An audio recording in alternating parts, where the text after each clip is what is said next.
kali ini saya akan menjelaskan tentang peringkat analisis individu dalam hubungan internasional. Analisis individu adalah level yang melihat bahwa manusia sebagai individu memiliki peran penting dalam membentuk arah hubungan internasional. Dalam hal ini, fokusnya bukan lagi pada negara atau sistem, tetapi pada orang-orang yang mengambil keputusan seperti presiden, perdana menteri, diplomat, atau pemimpin organisasi internasional. Meskipun negara terlihat seperti aktor utama, pada kenyataannya semua keputusan tetap diambil oleh individu atau sekelompok kecil orang. Karena itu, karakter individu sangat penting untuk dianalisis. Ada beberapa faktor utama dalam level individu. Pertama adalah psikologi dan kepribadian individu. Setiap pemimpin memiliki sifat yang berbeda, seperti berani mengambil resiko, berhati-hati, agresif, atau diplomatis.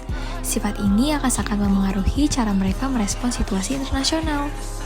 Yang kedua adalah persepsi dan cara pandang terhadap dunia. Dua pemimpin yang menghadapi situasi yang sama bisa mengambil keputusan yang berbeda karena mereka memiliki cara melihat dunia yang berbeda. Misalnya, ada pemimpin yang melihat negara lain sebagai ancaman, sementara yang lain melihatnya sebagai mitra kerjasama. Ketiga adalah latar belakang dan pengalaman hidup. Pengalaman masa lalu seorang pemimpin sangat berpengaruh terhadap kebijakan yang mereka ambil. Misalnya, pemimpin yang belum pernah mengalami perang akan cenderung lebih berhati-hati dalam pengambilan keputusan militer. Sebaliknya, pemimpin dengan latar belakang militer mungkin lebih percaya diri dalam menggunakan kekuatan. Contoh nyatanya adalah Nelson Mandela, yang pengalaman pribadinya dalam menghadapi sistem apartheid di Afrika Selatan membentuk pandangannya tentang rekonsiliasi dan perdamaian. Setelah menjadi pemimpin, ia memilih pendekatan damai untuk menyatukan masyarakat yang sebelumnya terpecah. Contoh lain adalah perubahan kebijakan suatu negara ketika terjadi pergantian pemimpin. Misalnya, kebijakan luar negeri dapat berubah drastis ketika presiden baru memiliki ideologi yang berbeda dari pendahulunya. Hal ini menunjukkan bahwa individu memiliki pengaruh besar terhadap arah kebijakan negara.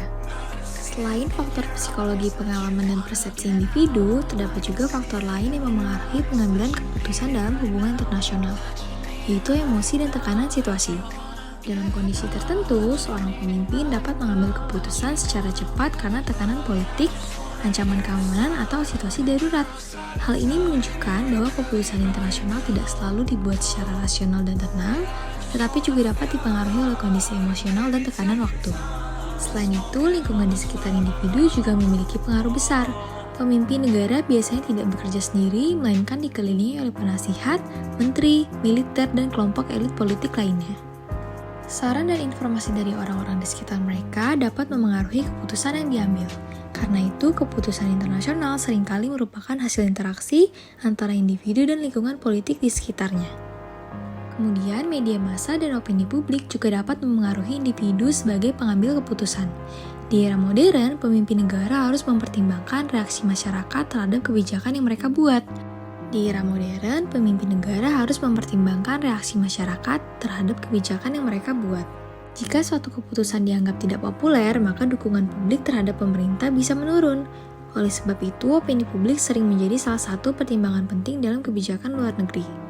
Contoh lainnya dapat dilihat ketika terjadi krisis internasional. Dalam situasi krisis, karakter seorang pemimpin menjadi sangat menentukan. Ada pemimpin yang memilih jalan diplomasi dan negosiasi, ada juga yang lebih memilih menggunakan kekuatan militer. Perbedaan keputusan tersebut menunjukkan bahwa faktor individu memiliki pengaruh yang sangat besar dalam hubungan internasional. Dengan demikian, analisis individu membantu kita memahami bahwa kepribadian, emosi, pengalaman, dan lingkungan seorang pemimpin dapat memengaruhi arah kebijakan suatu negara di dunia internasional.